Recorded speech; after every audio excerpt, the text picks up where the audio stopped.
Sir आवाज आ रही है मेरी? कितनी अच्छी है।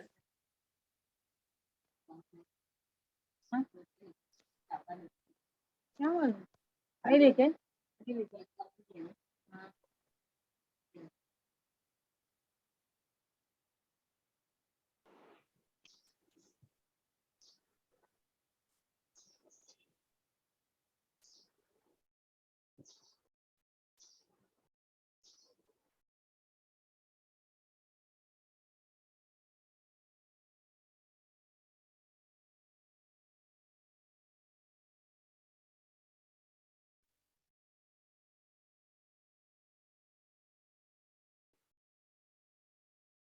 हेलो।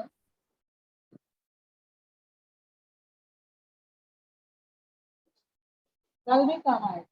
10 आए थे। ये लोग आए थे ये कल भी। हाँ, हाँ, कल हाँ।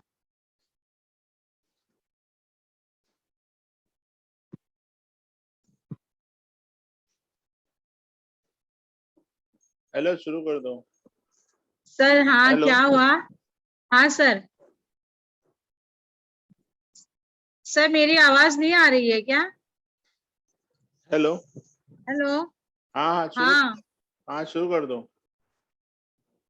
वो स्क्रीन शेयर करूँ क्या? हाँ हाँ, करो। अच्छा मैं समझी मेरी आवाज नहीं जा रही, कल के जैसा कुछ प्रॉब्लम हो गई क्या? नहीं नहीं नहीं, है आ रही है। ओके। ओके ओके, करती हूँ। हम्म।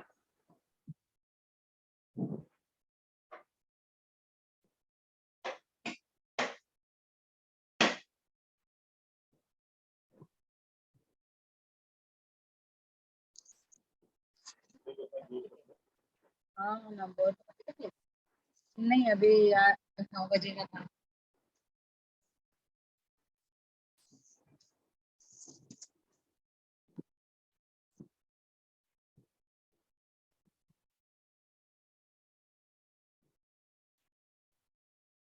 हेलो बच्चों, अस्सलाम वालेकुम।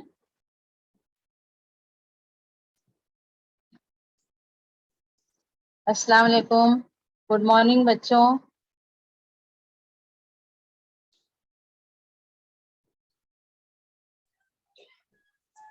हेलो, आवाज आ रही है? हाँ, आवाज आ रही है बेटा? ओके। हाँ सर। बेटा मेरी आवाज आ रही है? Yes teacher. ओके चलिए, गुड मॉर्निंग, अस्सलाम वालेकुम व रहमतुल्लाहि व बरकातुहू। वालेकुम अस्सलाम।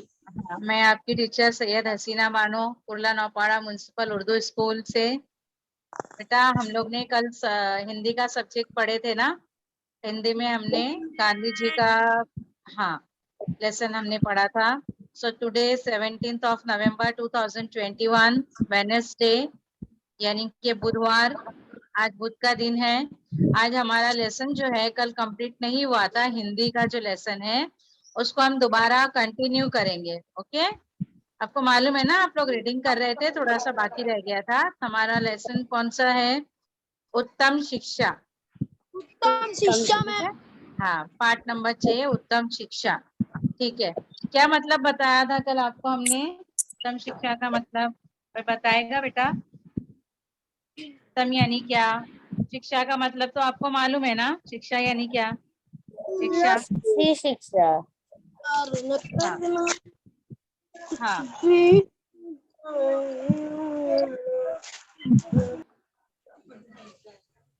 अच्छी शिक्षा। अच्छी शिक्षा, वेरी गुड बेटा, उम्दा उम्दा तालीम। उत्तम का मतलब उम्दा सिर्फ अच्छा ही तालीम। नहीं, हाँ उत्तम का मतलब सिर्फ अच्छा नहीं, बहुत अच्छा, बेहतरीन, उम्दा, है ना। तो ये गांधी जी ने ये जो लेसन हमने देखा, इसमें गांधी जी ने पत्र लिखा है ना बेटा? यहाँ पर डेट भी दी गई थी। गांधी जी ने पत्र लिखा है अपने बेटे मणिलाल को। ठीक है, उत्तम पार्ट नंबर 6 उत्तम शिक्षा। यहाँ से हम फिर से कल की तरह इसको थोड़ा रीडिंग कर लेंगे, क्योंकि अपना रीडिंग सेशन पूरा नहीं हुआ था। तो उसके बाद फिर मैं आपको एक्सप्लेन करूंगी। यहाँ से पढ़ेंगे। यरोड़ा मंदिर 8 नवंबर सन 1932, यहाँ सिर्फ 32 लिखा है, 32 यानी 1932 की बात है ये। प्यारे मणिलाल, अभी कल आपको मैंने कुछ पिक्चर्स दिखाए थे। मणिलाल कौन है ये? गांधी जी के बेटे। हाँ, गांधी जी के बड़े बेटे हैं, है ना। तो उनको उन्होंने क्या कहा? शुभाशीष। शुभाशीष का अर्थ है कि खूब तरक्की करो, खूब सारी कामयाबी मिले। ठीक है, तो येरोडा मंदिर से उन्होंने ये पत्र लिखा है। चलो यहाँ पे देखेंगे, मैंने जो पारिवारिक बोझ तुम्हारे सिर पर दिया है उसका निर्वहन करने में तुम समर्थ हो। मुझे ऐसा लगता है कि तुम पूरे आनंद के साथ इससे उठा रहे हो। मैंने कारागृह में बहुत कुछ पढ़ा है। मेरा ऐसा मानना है कि शिक्षा का अर्थ मात्र अक्षर ज्ञान नहीं है। शिक्षा का अर्थ है चरित्र संवर्धन एवं कर्तव्य पालन। तुम्हें आजकल उत्तम शिक्षा प्राप्त हो रही है। माँ की सेवा हो या भाभी जी की, अथवा रामदास एवं देवदास का अभिभावक बनना, इससे अधिक अच्छी शिक्षा कौन सी हो सकती है। ये कार्य तुम अच्छी तरह से करो तो आधी से भी अधिक शिक्षा पूरी करने जैसा ही है। चलो, फर्स्ट पैराग्राफ को मैंने आपको एक्सप्लेन किया था, इसका वर्णन किया था। तो इससे पहले आप मुझे ये बताएंगे कि ये पत्र कहाँ से लिखा गया है? आप यहाँ पर देखकर बताएंगे। यस बेटा, येरोडा मंदिर। और हाँ, गांधी जी कहाँ के रहने वाले थे?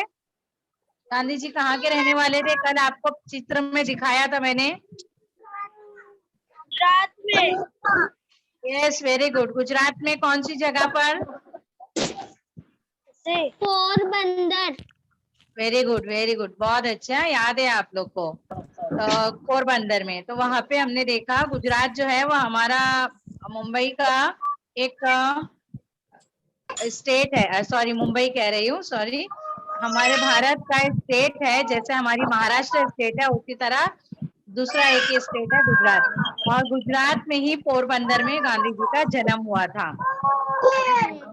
हाँ बेटा, किसके घर में आवाज आ रही है? ऐसे होगा तो कैसे पढ़ाई करेंगे। चलो, तो उन्होंने मणिलाल को क्या कहा? मैंने जो पारिवारिक बोझ तुम्हारे सिर पर दिया है उसका निर्वहन करने में तुम समर्थ हो। यानी मैंने परिवार की जो जिम्मेदारी तुम्हारे सर पर डाली है, तुम उसे निभाने में समर्थ हो। समर्थ हो मतलब तुम उसके लायक हो, काबिल हो। समझ में आया? यानी कि कोई काम अगर किसी को दिया जाता है ना बेटा, वो उस काम के काबिल है या नहीं, उसमें लियाकत और काबिलियत देखकर ही वो काम दिया जाता है ना। समझ में आया ना? आप भी क्लास में पढ़ते हो ना, तो क्लास में टीचर कभी आपको कुछ काम देते हैं, कोई प्रोजेक्ट वर्क है, कोई ऐसी चीजें हैं जो ग्रुप में करना होता है, तो ग्रुप जब बनता है ना, तो आपके टीचर हर एक बच्चे को अलग अलग काम देते हैं, मालूम है ना? हाँ, किसी को टीचर बोलेंगे पेपर कटिंग करने का काम देंगे, किसी को सजावट का काम देंगे, किसी को बोलेंगे तुम कलर अच्छे से कर सकते हो, तुम कलर करो, किसी को बोलेंगे कि भाई आपकी राइटिंग अच्छी है, आप लिखो, कोई ड्राइंग बनाएगा। तो इस तरह से सब बच्चे ग्रुप में मिलकर जो है वो प्रोजेक्ट वर्क कंप्लीट करते हैं, है ना। हम अपनी क्लास में ऐसे ही करते हैं। तो हर बच्चे की जो काबिलियत है वहां पर इस्तेमाल की जाती है, वो जिसमें समर्थ होता है, जिस चीज के काबिल होता है, सो वो काम दिया जाता है। तो यहाँ पर गांधी जी ने अपने बड़े बेटे मणिलाल को परिवार का बोझ उसके सर पर डाल दिया था। तो वो कह रहे हैं कि तुम इस काम को निभाने में, इसको पूरा करने में तुम समर्थ हो, उसके काबिल हो।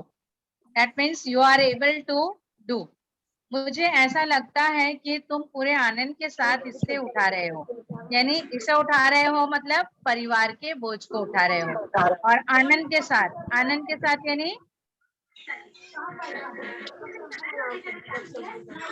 आनंद का क्या मतलब है? बोलेगा कोई बच्चा? इसका अर्थ बताओ। आराम, आराम से। आनंद यानी आराम। 500 का जूता नहीं। अरे भाई, ईद आती है तो आपको आनंद होता है कि नहीं? हाँ, अच्छे नए से। कपड़े मिलते हैं तो आपको आनंद होता है। क्या मतलब है आनंद का? खुश होना। खुश होना। Very good. आनंद यानी खुशी।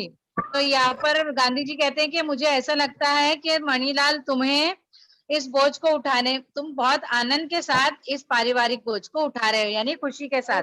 अगर हमारे मन में आनंद नहीं होगा तो हम कोई काम को अच्छे से कर सकेंगे क्या? नहीं मिस, नहीं कर सकेंगे। ठीक है, तो गांधी जी ने जो महसूस किया वो बताया। मैंने कारागृह में बहुत कुछ पढ़ा है। मैंने, यहाँ मैंने कौन कह रहा है? ये गांधी जी कह रहे हैं अपने आप को। कारागृह, कारागृह का क्या मतलब है बेटा? कारागृह यानी जेल। मैंने आपको कल भी पढ़ाई थी ना, याद नहीं है आपको? आनंद यानी खुशी।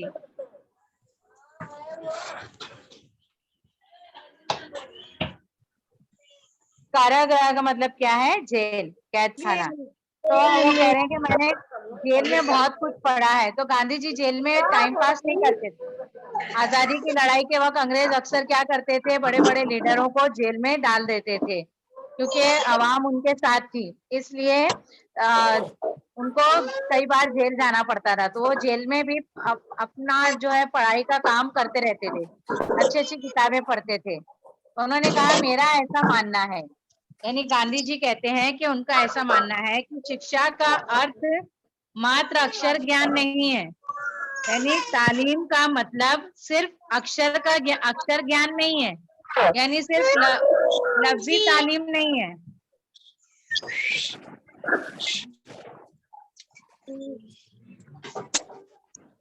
बेटा आप लोगों की समझ में आ रहा है मैं आपको क्या समझा रही हूँ? यस टीचर, यस हाँ, टीचर। शोर नहीं होगा बिल्कुल। किसके घर में आवाज हो रही है प्लीज बंद करो। तो उन्होंने कहा कि तालीम, शिक्षा यानी तालीम का मतलब ये अक्षर ज्ञान नहीं है, यानी सिर्फ लफ्जी तालीम नहीं है जो हम किताब में पढ़ा हुआ पढ़ लेते हैं, लिख लेते हैं, ये नहीं है। बल्कि शिक्षा का अर्थ है चरित्र संवर्धन। तालीम का मतलब है अपने किरदार को, अपनी शख्सियत को संवारना एवं कर्तव्य का पालन करना। कर्तव्य का पालन करना यानी अपने फर्ज को पूरा करना। यहाँ पर एक शब्द आया है कर्तव्य। कर्तव्य का मतलब होता है फर्ज, ड्यूटी। समझ में आया? हाँ, फर्ज या ड्यूटी। तो चरित्र का मतलब होता है कैरेक्टर, किरदार हमारा। तो हमारी शख्सियत और चरित्र को संवारना। तालीम हासिल करने के बाद अगर हमारी शख्सियत में बदलाव नहीं आ रहा है, हमारा किरदार बदल नहीं रहा है, तो ऐसी तालीम का कोई फायदा नहीं होता है। समझ में आया? जो अच्छी बातें, जो कुछ भी हमें किताब में किताबों से हम सीखते हैं, पढ़ते हैं, जिन्हें अक्सर लोग किताबी बातें कहते हैं, कह रही ये बड़ी बड़ी बातें किताबों में लिखी होती है, अगर हम उनको अपने जीवन में उनका उपयोग नहीं कर रहे हैं तो ऐसी शिक्षा का कोई अर्थ नहीं होता है। हाँ, तो गांधी जी कहते हैं कि शिक्षा का अर्थ है अपनी शख्सियत को संवारना, अपने फर्ज को पूरा करना। तुम्हें आजकल उत्तम शिक्षा प्राप्त हो रही है।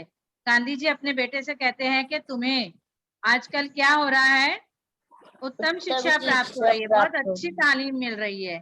क्योंकि मणिलाल जो है, ये इनके बेटे, ये इस समय परिवार का बोझ उठा रहे थे, पारिवारिक जिम्मेदारी उठा रहे थे।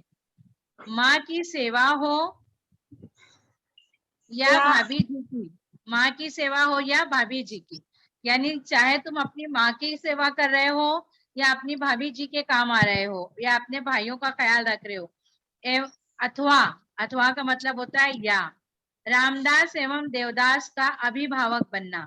अभी कल आपको रामदास और देवदास का फोटो भी हमने दिखाया था। ये दोनों भी गांधी जी के बेटे हैं, लेकिन ये छोटे थे। समझ में आया?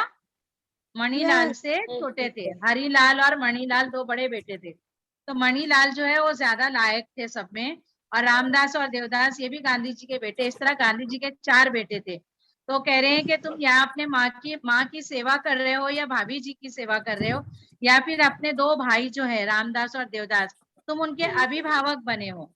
तो बनना, इससे अधिक अच्छी शिक्षा कौन सी हो सकती है, यानी इससे अच्छी, ज्यादा अच्छी तालीम कौन सी हो सकती है? अधिक का मतलब होता है ज्यादा। अधिक का मतलब क्या होता है बेटा? ज्यादा। ठीक है? हाँ। और यहाँ पे रामदास और देवदास ये दोनों कौन है? गांधी जी के बेटे हाँ, गांधी जी के छोटे बेटे हैं। और अभिभावक का मतलब क्या बताई थी कल मैंने आपको, याद है किसी को? अभिभावक यानी पेरेंट्स को कहते हैं, वालिदैन को कहते हैं, पेरेंट्स, पालक। हाँ, वो कह रहे हैं कि अभी जैसे गांधी जी नहीं है, घर के जो मुखिया है वो नहीं है, वो जेल में है, या तो उस समय वो कह रहे हैं कि मणिलाल को कह रहे हैं कि तुमने परिवार का बोझ उठाया है, अपनी माँ हो या भाभी हो या रामदास और देवदास तुम्हारे दो छोटे भाइयों का तुम अभिभावक बनना, यानी उनका वालिदैन बनकर उनकी निगरानी करना। समझ में आया? जैसे हमारे पेरेंट्स, हमारे वालिदैन हमारी निगरानी करते हैं ना, देखभाल करते हैं ना, हमारे हर अच्छे बुरे का, हर चीज का ख्याल रखते हैं, हमारी लिए उनका जो फर्ज है वो पूरा करते हैं, है ना बेटा? आपके पेरेंट्स भी आपके लिए करते हैं ना? यस हाँ, तो हर चीज का ख्याल रखते हैं। तो कह रहे हैं कि इस तरह से तुम्हें जो अपने परिवार में वालिदैन का मुकाम मिल गया है, तो इससे अधिक यानी इससे ज्यादा अच्छी शिक्षा कौन सी हो सकती है, इससे ज्यादा अच्छी तालीम कौन सी हो सकती है? यानी यही तुम्हारी सबसे अच्छी तालीम है।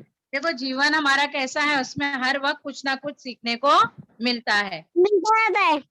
हाँ, तो हम सिर्फ किताब में से पढ़ लिए, हमने पढ़ाई कंप्लीट कर ली, डिग्री ले ली, तो वो तो हम पढ़े लिखे कहलाएंगे, लेकिन अगर हमारे रियल लाइफ में, प्रैक्टिकल लाइफ में अगर हम उसका उपयोग नहीं करेंगे, हम हमारे जीवन में उससे लाभ नहीं उठाएंगे, तो वो शिक्षा कोई शिक्षा नहीं होती। तो यहाँ पर मणिलाल को उनके जीवन में अभी प्रैक्टिकली उनको एक अपने परिवार का बोझ उठाने का काम मिला था, जिम्मेदारी मिली थी, जिसको वो अच्छी तरह से कर रहे थे। ठीक है, तो ये कार्य तुम अच्छी तरह से करो, ये कार्य तुम अच्छी तरह से करो। क्या कह रहे हैं गांधी जी कि ये कार्य, कार्य मतलब कार्य यानी काम, ये काम तुम अच्छी तरह से करो तो आधी से भी अधिक शिक्षा, आधी से भी ज्यादा तालीम पूरी करने जैसा ही है। यानी अगर तुम ये काम अच्छे से करोगे, अपने परिवार का ख्याल रखोगे इस मुश्किल घड़ी में, जबकि मैं जेल में हूँ, समझ में आ रहा है बेटा? जबकि मैं जेल में हूँ, तो इस समय में तुम अपने परिवार को संभाल रहे हो, तो ये काम तुम जितना अच्छा करोगे तो वो तुम्हारा क्या होगा, आधी से भी अधिक शिक्षा पूरी करने जैसा है। ये काम तुम्हारा आधे से ज्यादा तालीम यानी शिक्षा मुकम्मल करने जैसा है। समझ में आया? शिक्षा मुकम्मल कब होगी तुम्हारी? शिक्षा कब मुकम्मल होगी?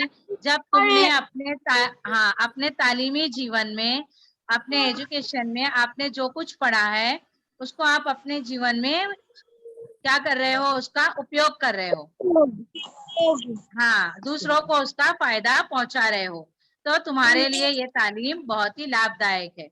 बेटा ये पैराग्राफ समझ में आया सबको? हाँ, कल अपना ये एक्सप्लेनेशन रह गया था ना, अब ये सेकंड पैराग्राफ में देखते हैं। यहाँ देखो, यहाँ पे एक दिया है, जरा सोचो और लिखो। यदि भोजन से नमक गायब हो जाए तो क्या होगा, आप सोच के बताओ। भोजन का मतलब क्या होता है बेटा? भोजन यानी खाना। खाने से अगर नमक गायब हो जाए तो क्या होगा? खाना कैसा लगेगा हमें? स्वादिष्ट लगेगा, स्वादिष्ट लगेगा या नहीं लगेगा? नहीं लगेगा स्वादिष्ट। हाँ, खाना स्वादिष्ट नहीं लगेगा और हम थोड़ा खाना खाएंगे, है ना? अगर ज्यादा भूख लगी है तो हम थोड़ा सा खा के उठ जाएंगे, मगर हम पेट भर के नहीं खाएंगे, ठीक है? तो खाना फीका लगेगा। तो इसी तरह से देखते हैं आगे इस पैराग्राफ को। बेटे को अपनी जिम्मेदारी का एहसास होना चाहिए। कह रहे हैं कि जो घर का जो बेटा होता है उसे अपनी जिम्मेदारी का एहसास होना चाहिए। यहाँ पर गांधी जी ने अपने बेटे से कहा है, प्रत्येक बच्चे को सत्य, अहिंसा तथा संयम इन गुणों को अपने आचरण में लाना चाहिए।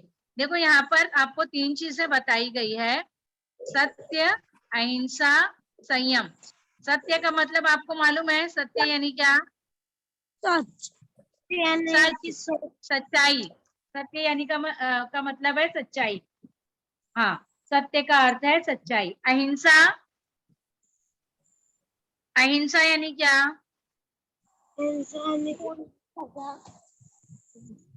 अहिंसा यानी नॉन वायलेंस, यानी अमन, यानी कोई लड़ाई झगड़ा नहीं, शांति, अमन और शांति को कहते हैं अहिंसा। ठीक है, जब कभी कहीं लड़ाई झगड़े होते हैं तो हम ये कहते हैं कि वहां पर हिंसा फैल गई, है ना। अहिंसा का विरुद्धार्थी शब्द होता है हिंसा। इसमें से अ को अगर आप हटा देंगे तो ये बन जाएगी हिंसा। हिंसा का मतलब क्या होता है? तशद्दुद, झगड़ा, फसाद। और इसमें जब अ लग जाता है, अ का समावेश होता है इसके अंदर, तो ये बोलता है अहिंसा। अहिंसा यानी हिंसा नहीं होना, यानी कि झगड़ा फसाद ना होना।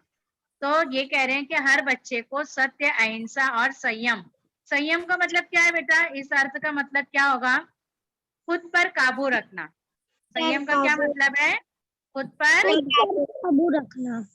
हाँ, खुद पर काबू रखना। संयम का मतलब सेल्फ कंट्रोल कहते हैं ना,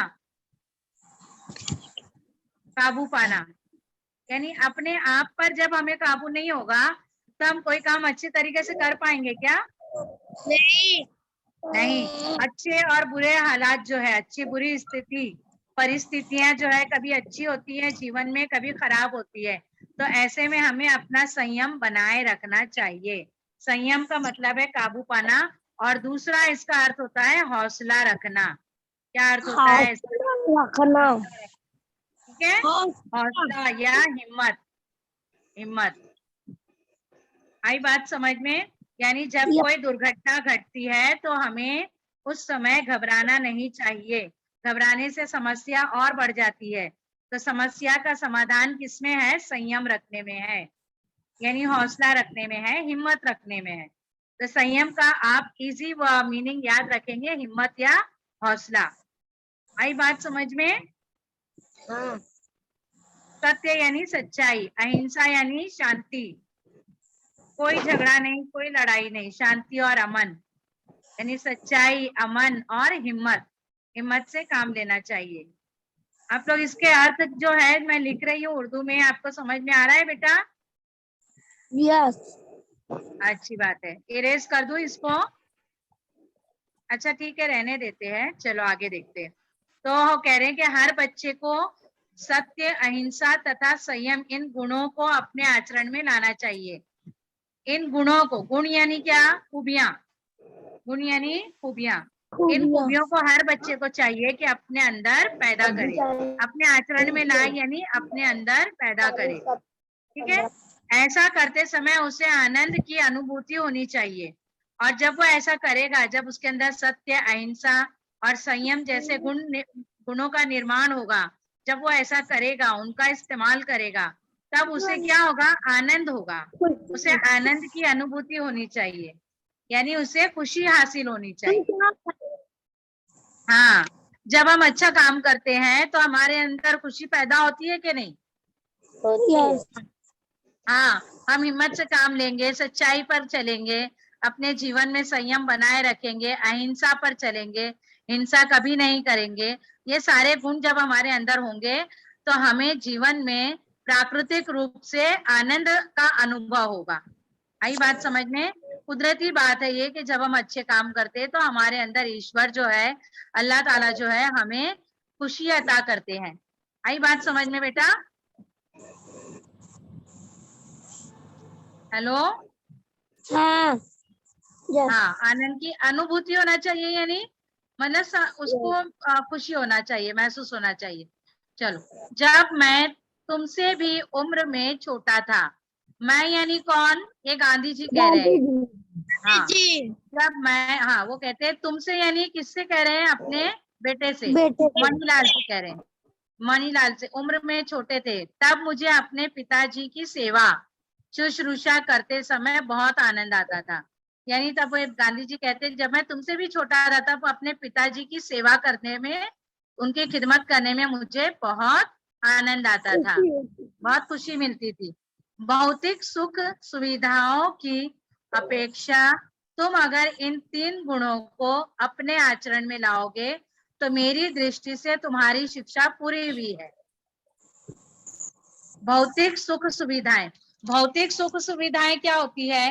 हमारे जीवन में जो सुख हमें जरूरी होता है, सुख सुविधाएं क्या होती है, जैसे हम हमारी लाइफ में कैसे रहना चाहते हैं, जीवन में एक आराम की जिंदगी बसर करना चाहते हैं, है ना बेटा, खुश रहना चाहते हैं, आराम की जिंदगी बसर करना चाहते हैं। हम ये चाहते हैं कि हमारे पास सब कुछ हो, है ना, हमारे पास दौलत भी हो, शोहरत भी हो, इज्जत भी हो, सब चीज हो। तो ये सारे भौतिक सुख होते हैं। तो इसकी अपेक्षा यानी इसकी बनस्पत यानी अगर आप अपने अंदर इन तीन गुणों को, ये तीन गुण जो बताए हुए सत्य, अहिंसा और संयम, अगर इन गुणों को आप अपने अंदर पैदा करोगे, अपने आचरण में लाओगे, तो गांधी जी कहते हैं मेरी दृष्टि से तुम्हारी शिक्षा पूरी हुई है। यानी तुम्हारी तालीम मेरी नजर में, मेरे नजरिए से तुम्हारी तालीम पूरी हुई है। दृष्टि, यहाँ पे एक शब्द आया दृष्टि। दृष्टि का मतलब होता है नजर या नजरिया। नजरिया, नजरिया भी कहते हैं या नजर कहते हैं, ठीक है। हाँ, तो गांधी जी की दृष्टि से शिक्षा कब पूरी होगी, जब इन तीन गुणों को, सत्य, अहिंसा और संयम को, उनका बेटा अपनी जीवन में उनका उपयोग करेगा। समझ में आया? तो उनको हाँ, तब उसकी शिक्षा पूरी हो जाएगी, उसकी तालीम पूरी है। चलो ठीक है, आगे देखते हैं। यहाँ पे देखो बेटा, इन त्रिगुणों के बलबूते तुम दुनिया में कहीं भी अपना पेट पाल सकोगे। यानी तुम दुनिया में कहीं भी रहो, दुनिया के किसी भी कोने में रहो, अगर ये तीन गुण, कौन कौन से गुण है वो, इन तीन गुणों को बताओ जरा बेटा आप लोग पढ़ के। सत्य,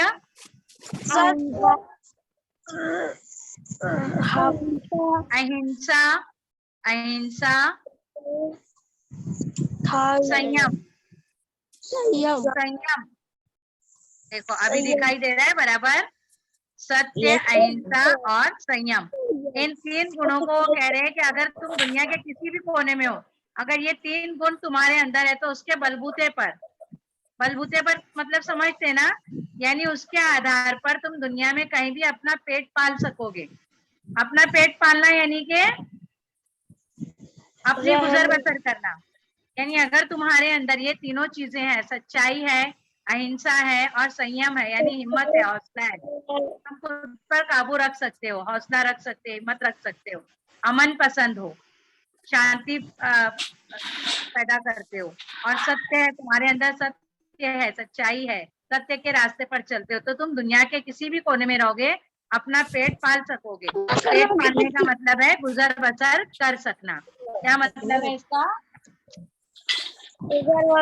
कर सकना। हाँ, गुजर बसर करना। गुजर बसर करना यानी कि अपनी रोजी रोटी कमाना, है ना, अपने परिवार को पालना, खुद को खुद कमाना, ठीक है। यस हाँ,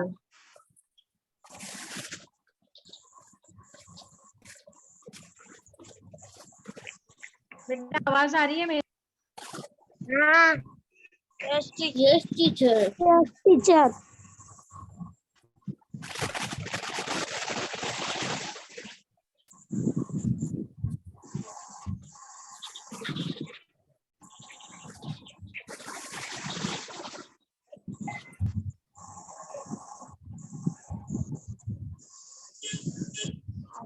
hello teacher. Hello teacher. Teacher आपकी आवाज नहीं आ रही है, मिस आपकी आवाज नहीं आ रही है।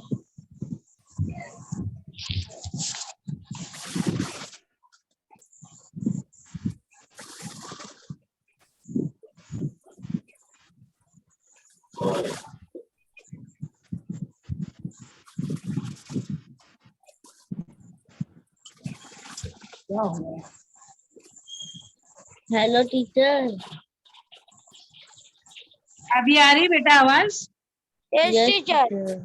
हाँ, और स्क्रीन दिख रहा है क्या, बोलो? यस 4 मिनट रह गए। हाँ दिख रहा है। हाँ सर, अभी हो जाएगा। हाँ हाँ, ये म्यूट कैसे हुए देखो, ही देखा मतलब म्यूट हो गया वापस। जुबर सर। 10 मिनट है ना? नहीं, ओके, 4 मिनट है। अच्छा। तो उन्होंने क्या कहा कि जो भी शिक्षा आपको प्राप्त करनी है वो दूसरों के काम आए। समझ में आया बच्चों? क्या मतलब है इसका? आप जो तालीम हासिल करते हो उसका करो। वो दूसरों के काम आनी चाहिए, है ना? yes, अगर वो दूसरों के काम नहीं आ रही है तो कोई उसका कोई कोई फायदा फायदा ही नहीं है। है। यस। अच्छा, यहाँ से आप पढ़ेंगे बेटा, देखो, अपनी शिक्षा में गणित और संस्कृत, अपनी शिक्षा में गणित और संस्कृत की ओर अधिक ध्यान दो।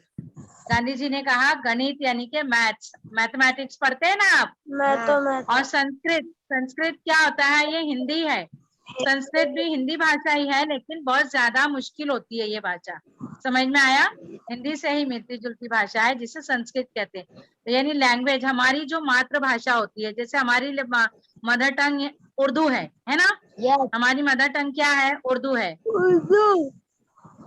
हाँ, और गणित यानी कि मैथ्स। तो ये दो भाषा पे आप देखते हैं स्कूल में भी आपको लेखन और वाचन करवाया जाता है। बार बार आपको बोला जाता है, किताब में से सबक पढ़ाए जाते हैं, मैथ्स का बेसिक बताया जाता है, मैथ्स में आपको कितना आता है बार बार चेक करते टीचर। तो अपनी लैंग्वेज और गणित, ये दो सब्जेक्ट जो है आपको इसमें अधिक ध्यान देना है। तो गांधी जी अपने बेटे को भी यही कह रहे हैं, तुम्हें संस्कृत की बहुत आवश्यकता है। वो अपने बेटे को कह रहे हैं कि तुम्हारी जैसे संस्कृत जो है थोड़ी कमजोर है, तो तुम्हें उसकी बहुत ज्यादा जरूरत है, तुम्हें उसे पढ़ना चाहिए। आगे चलकर इन दो विषयों की पढ़ाई करना कठिन हो जाता है। आगे चलकर यानी बड़ी आगे की क्लासेस में, अपर क्लासेस में जब आप जाते हो, तो ये दो विषय यानी कि आपका लैंग्वेज, यहाँ पे लैंग्वेज संस्कृत और गणित था इनका, बोले इन दो विषयों की यानी लैंग्वेज और मैथ्स में जब आगे बड़ी क्लास में आप जाते हैं तो आपको मसला पैदा हो जाता है, प्रॉब्लम हो जाती है, अगर आपने शुरू से उसको अच्छे से नहीं पढ़ा है तो। आया बेटा समझ में? यस। तो संगीत के प्रति लापरवाही मत करो। यानी संगीत का मतलब क्या है? म्यूजिक।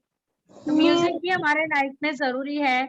कभी हमारे मन को शांत करने के लिए, कभी हमारी परेशानी को दूर करने के लिए हम हल्का फुल्का म्यूजिक सुनते हैं।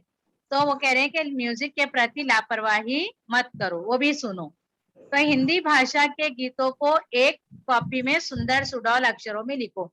वो कह रहे हैं कि हिंदी भाषा, हिंदी मजमून के गीत जो होते हैं ना, गीत, छोटे छोटे गीत होते हैं, तो उनको कॉपी में कैसे लिखना है? सुंदर और सुडौल अक्षरों में, खूबसूरत और बना कर लिखना है, अच्छी बनावट में। सुडौल यानी खूबसूरत, हाँ, तो अच्छे अक्षरों में लिखो, यानी गुड हैंड राइटिंग में लिखने के लिए कह रहे हैं। ठीक है? यह संग्रह वर्ष के अंत में बहुत लाभदायी मूल्यवान होगा। ये संग्रह, वो कह रहे, अभी देखो आप जब इमला लिखते हैं ना, डिक्टेशन होता है आपका, हाँ, तो उसमें आपको टीचर बहुत सारे शब्द लिखने के लिए कहते हैं ना, तो आप लोग जब भी डिक्टेशन होता है तो आप अपनी कॉपी में नोट डाउन करके रखते हैं, है ना? तो गांधी जी क्या कह रहे हैं कि हिंदी के शब्द जो है तुम हमेशा अपने शब्दों को, गीतों को लिखा करो, तो इससे क्या होगा? तुम्हारी हिंदी भाषा में तुम अच्छे होंगे। किसी भी भाषा को इसी तरह से सीखा जा सकता है, उसके गीतों को, उसके शब्दों को, उसकी कहानियों को, उसके जो पाठ है उसको पढ़ के आप बहुत सारे शब्द जमा कर सकते हो, यानी आपके शब्द संग्रह जो है वो बढ़ जाएगा। ये लाभदायी होगा, मूल्यवान होगा। लाभदायी होगा मतलब फायदामंद होगा। लाभदायी यानी फायदेमंद। और मूल्यवान, मूल्यवान